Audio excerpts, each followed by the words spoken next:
Friends எல்லாரும் எப்படி இருக்கீங்க? இப்போ எஸ்டர்டே மேட்சை பொறுத்த வரைக்கும் சிம்பிளாக இந்த டாப் ஆர்டர் ஃபுல்லாக காலியாக ஒரு மாதிரி நான் ப்ரெடிஷன் கொடுத்துருந்தா கூட அது யாரும் வந்து ஃபாலோ பண்ணியிருக்க மாட்டீங்க. ஏன்னா நம்ம தமிழ் யூசர்ஸை பொறுத்த வரைக்கும் எப்பயுமே பார்த்தீங்கன்னா இந்த டாப் த்ரீல innings opener plus one down வரக்கூடிய பிளேயர்ஸ் யாராச்சும் 1 or 2 பிளேயர் வச்சு தான் நம்ம எல்லாருமே வந்து டீம் கிரியேட் பண்ணி பழகிட்டோம். ஆனால் இந்திக்காரை பொறுத்த வரைக்கும் மோஸ்ட்லி பார்த்தீங்கன்னா அந்த டாப் 3 பிளேயர்ஸை ரிமூவ் பண்ணிட்டு கூட அந்த ஃபோர்த்தாக வரக்கூடிய பிளேயர்ஸ் வந்து ஒரு வைசியாவோ இல்லை கேப்டனோ சூஸ் பண்ணி பார்க்குறாங்க. ஆனால் நம்ம யூசர்ஸை பொறுத்த வரைக்கும் மிஞ்சி போனால் ஒரு 1 or 2 கிராண்ட் லீக் டீம்ஸ்லாம் ட்ரை பண்ணுறாங்க. ஸோ அதை பற்றி நம்ம இதே மாதிரி கிரியேட் பண்ணிட்டு பழகிட்டோம். இருந்தாலும் நேற்று மேட்சை பொறுத்த வரைக்கும் ஒரு அன்பிரிடிக்டபிள் மேட்ச் தான் இருந்தது. சரிங்களா? சரி, வாங்க இன்னைக்கு மேட்சுக்கான டிசிஷனை பார்க்கலாம். ஐபிஎல் வந்து 66வது மேட்ச் சன்ரைசர்ஸ் ஹைதராபாத்துக்கும் குஜராத் டைட்டன்ஸ் இடையே நடைபெறும் போட்டி 27:30 ராஜீவ் காந்தி கிரிக்கெட் கிரவுண்டில் ஹைதராபாத்தில் நடைபெறுதுங்க. பிச் வந்து பேட்டிங் பிச்சு, ஆவரேஜ் ஸ்கோர் வந்து ஒரு 190 பதிவாயிருக்கு. சரிங்களா? இந்த மேட்சை பொறுத்த வரைக்கும் பிளேயிங் கிரவுண்டில் ஏதாச்சும் சேஞ்சஸ் இருக்கான்னு சொல்லிட்டு ஆன் டைம் செக் பண்ணி பார்த்துக்கோங்க. அதே போல் இந்த மேட்சுக்கு வந்து யாரெல்லாம் இம்பார்ட்டன்ட் பிளேயர்ஸாக இருப்பான்னு வாங்க பார்க்கலாம். ஸோ பர்சன்டேஜ் வைஸாக 2 டீமுமே கூட இந்த 6 பிளேயர்ஸ் இருக்காங்க. சரிங்களா? நாம் என்ன சொல்கிறோம்னா நம்மளோட ஒப்பீனியனில் எப்பயுமே வந்து இந்த 6 பேர் காட்டுறதுக்கான ரீசன் என்னன்னா 100க்கு 100%. சரிங்களா? 100% கேரண்டியாக சொல்லுவேன். இதில் தான் வந்து பிளேயர்ஸ் வந்து ஃபெயிலியர் ஆகும். சரிங்களா? அதுக்காக தான் நம்ம எப்பவுமே இந்த 6 பிளேயரை காட்டுறது. ஸோ இந்த 6 பிளேயரில் வந்து ஃபெயிலியர் ஆகக்கூடிய பிளேயர்ஸை நம்ம கணிக்கிறது தான் ஃபஸ்ட்டு இதாக இருக்கும். ஆனால் என்னை பொறுத்த வரைக்கும் இந்த 6 பிளேயரில் 2 பேர் வந்து ஃபஸ்ட்டு வந்து ட்ரீம் டீம் வந்துடுவாங்க. கம்பல்சரி 2 பேர் ட்ரீம் டீம் வந்துடுவாங்க. இப்போ லாஸ்ட்டுக்கு முன்னாடி மேட்சும் நீங்கள் பார்த்தீங்கன்னா தெரியும், இந்த 6 பேரில் வந்து பேட்டர்ன் 2 மற்றும் 3 பாஸ் ஆகிருந்தது. சரிங்களா? இந்த மேட்சை பொறுத்த வரைக்கும் நாம் இந்த 6 பேரில் 4 இல்லைனா 5 இந்த பேட்டர்ன் நம்ம சூஸ் பண்ணுறது ஒரு பெட்டர் ஆப்ஷனாக இருக்கும். 4 பிளேயர் இல்லைனா 5 பிளேயர் வைக்கிறது ரொம்ப பெனிஃபிட்டாக இருக்கும். ஸோ என்னோட பாயிண்ட் ஆஃப் வியூ வந்து இப்போ யூனிவர்சல் கேப்டன் வைஸ் கேப்டனா யாரெல்லாம் சூஸ் பண்ணியிருக்காங்கன்னு பார்த்தீங்கன்னா, இப்போ பர்சன்டேஜ் வைஸாக சாய் சுதர்சனும் திராவிட் செட்டை கேப்டனாகவும் சாய் சுதர்சன் வந்து வைஸ் கேப்டன் ட்ரை பண்ணியிருக்காங்க. சரிங்களா?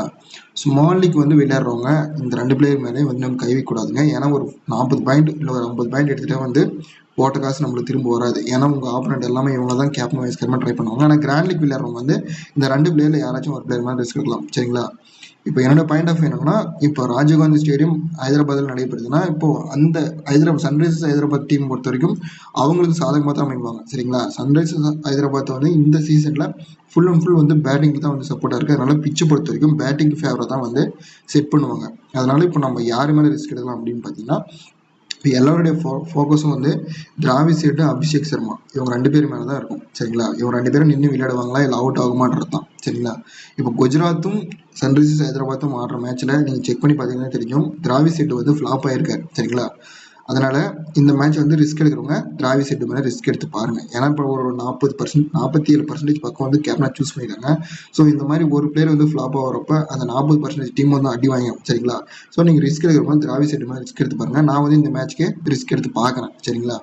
ஏன்னா இப்போது ஹென்ரி கிளாசனை பொறுத்த வரைக்கும் 2 மேட்ச் வந்து ட்ரீம் டீம் வராமல் இருக்காரு. ஸோ அதே போல் இந்த லாஸ்ட்டாக விளையாடின ஹைதராபாத் மேட்சோட ட்ரீம் டீம் செக் பண்ணி பார்த்தீங்கன்னா தெரியும், 3 பிளேயர் வந்து ட்ரீம் டீம் வந்திருக்காங்க. ஆல்ரவுண்டரில் ஹைதராபாத் பொறுத்த வரைக்கும் பாயிண்ட் வந்து கம்மியாக இருந்தாலும் ட்ரீம் டீம் வந்து காட்டுது. யாருன்னா நிதிஷ்குமார் ரெட்டி, சபாஸ் அகமது, அப்புறம் சன்வீர் சிங் இவங்க 3 பேரும் வந்து ட்ரீம் டீம் வந்திருக்காங்க. ஸோ இந்த 3 ஆல்ரவுண்டரில் ஒரு ஆல்ரவுண்டர் வந்து ட்ரீம் டீம் வர மாதிரி இருக்குது. அதனால நான் யார் மேலே ரிஸ்க் எடுக்கிறேன்னா திராவிட் சேதை வந்து ட்ராப் பண்ணிட்டு ஹென்ரி கிளாசன், நிதிஷ்குமார் ரெட்டி, ரஷீத் கான், அப்புறம் சாய் சுதர்சன் இல்லைனா கில்லு இவங்க 2 பேரில் வந்து யாராச்சும் ஒரு பிளேயரை டீமுக்குள்ளே வைக்கிறேன். நீங்கள் வேணும்னா 2மே கூட சேஃபாக வைங்க. ஏன்னா 2 பேர் வந்து நல்ல ஃபார்மில் தான் இருக்காங்க.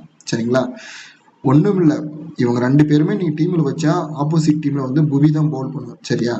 புவியை பொறுத்த வரைக்கும் இந்த ஓவரால் 2020 சரிங்களா, புவனேஸ்வர் பொறுத்த வரைக்கும் ஓவரால் 2020 299 விக்கெட் எடுத்திருக்காரு. சரிங்களா? 300 விக்கெட்டுக்கு ஜஸ்ட் 1 விக்கெட் தேவைப்படுது. சரிங்களா? பவர் பிளேயில் விக்கெட் விழும்னா மட்டும் புவனேஸ்வர் குமாரை பிக் பண்ணுங்க. இல்லை விழாது அப்படின்னா புவனேஸ்வர் குமாரை ட்ராப் பண்ணிக்கங்க. அவ்வளோதான், சிம்பிள் கான்செப்ட். இந்த மேட்சை பொறுத்த வரைக்கும் இந்த 2 பாயிண்ட்டை வந்து நீங்கள் கரெக்டாக பண்ணிட்டீங்கன்னாவே மற்றபடி நம்ம லோ பிக்கில் வந்து பிளேயர்ஸ் எடுக்கிறது ரொம்ப ஈஸியாக இருக்கும். சரிங்களா? ரஷீத் கானை பொறுத்த வரைக்கும் சிம்பிளாங்க, இந்த ஐபிஎல்ல மட்டுமே 149 விக்கெட் எடுத்திருக்காரு. ஓவராலாக அவருடைய ஐபிஎல் கரியரில் ஜஸ்ட் வந்து ஒரே ஒரு விக்கெட் எடுத்தால் போதும் 150 விக்கெட்டுகளை ரீச் பண்ணுவார் ரஷீத் கான் வந்து பவுலிங் ஆப்ஷனில் ஒரு பெட்டர் பிக்கிங்காக இருப்பார்.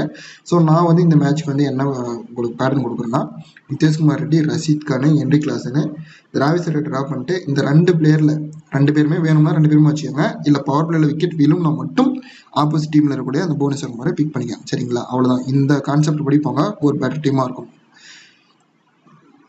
நெக்ஸ்ட்டில் பார்த்தீங்கன்னா ஃபேண்டசியில் வந்து இந்த டாப் 11 பிளேயர்ஸ் இருக்காங்க சரிங்களா. இந்த 11 பிளேயர்ஸில் நாம் யாரெல்லாம் ட்ராப் பண்ணலான்றது என்னோட ஒப்பீனியனில் சொல்லிடுறேன்.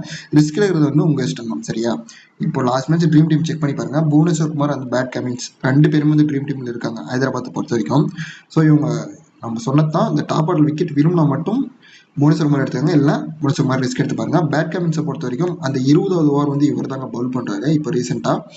ஸோ பேட் கமின்ஸ் வந்து டெத்தில் பவுல் பண்ணுறதுனால இவர் வந்து பிக் பண்ணிக்கோங்க. நடராஜனை பொறுத்த வரைக்கும் ஹெட் டு ஹெட்ல வந்து விக்கெட் கிடைச்சிருக்குங்க, நிறைய முறை வந்து விக்கெட் கிடைச்சிருக்கு இவருக்கு. அதனால நடராஜனும் பெட்டர் பிக்கிங்காக இருப்பார். ஸோ நம்மளை பொறுத்த வரைக்கும் பவுலிங் ஆப்ஷனில் இந்த 3 பவுலர்ஸ் வந்து பெட்டர் பிக்கிங்காக இருப்பார். ஆல்ரவுண்ட் ஆப்ஷன் வந்து ஷாருக் கானுக்கு பதிலாக நீங்கள் வந்து டேவிட் மில்லர் வந்து ட்ரை பண்ணி பாருங்க சரியா.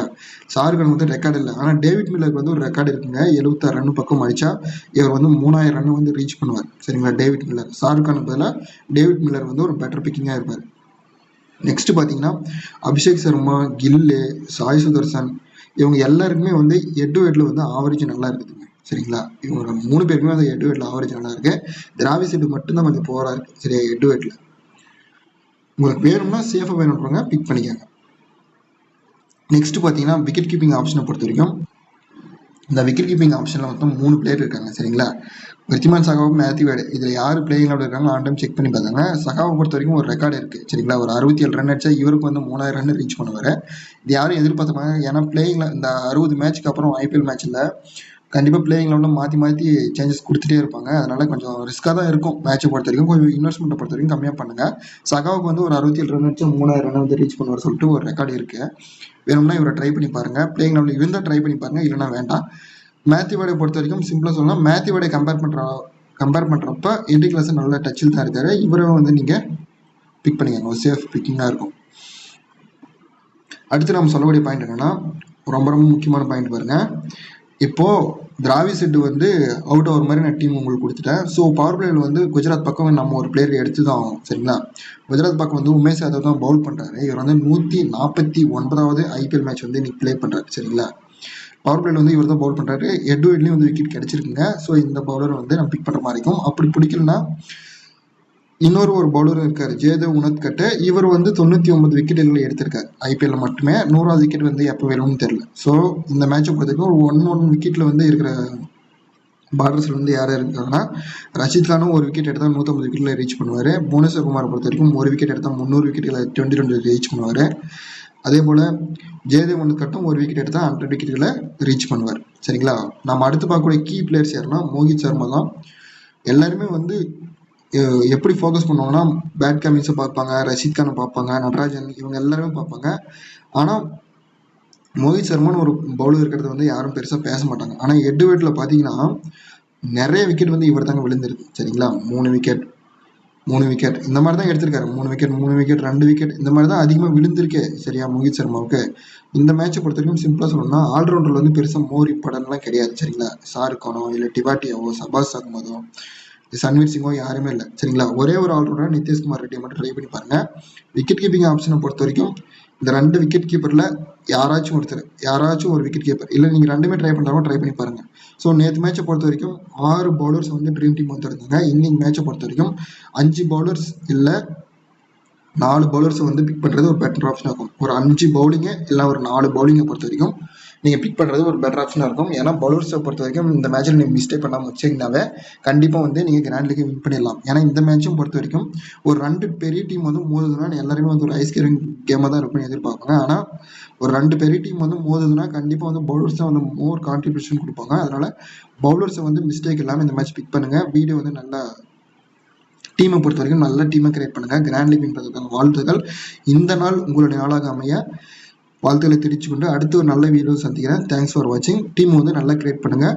முக்கியமாக வந்து கேப்டன் வைஸ் கேப்டனை பொறுத்த வரைக்கும் நான் ஃபஸ்ட்டு ஒரு 6 பேர் காரணம் இல்லைங்களா, அந்த 6 பேருக்குள்ளே வந்து நீங்கள் ட்ரை பண்ணுங்கள். ஏன்னா அதுதான் ஒரு பெட்டர் பிக்கிங்காக இருக்கும். ஏன்னா அந்த 6 பேருக்கு தாண்டி வரக்கூடிய பிளேயர்ஸ் நீங்கள் கேப்டன் பண்ணுவீங்கன்னா மிஞ்சி போனால் ஒரு மில்லர் வருவார், இல்லைனா சன்ரைஸ் ஹைதராபாத்தை பொறுத்த வரைக்கும் வேறு ஒரு எப்படி சொல்கிறது மிடில் ஆர்டர் பவுல் பண்ணக்கூடிய பேட்டர்ஸ் வந்து அந்த அளவுக்கு இல்லை. ஸோ அதனால் இந்த கேப்டன் வைஸ் கேப்டன் கொடுக்குறதுனா நான் ஃபஸ்ட்டு ஒரு 6 பேர் காட்டினீங்களா, அந்த 6 பேரில் வந்து கேப்டன் கொடுங்க. அதுதான் ஒரு பெட்டர் ஆப்ஷனாக இருக்கும். ஸோ தேங்க்ஸ் ஃபார் வாட்சிங். அடுத்த ஒரு வீடியோவில் சந்திக்கிறேன்.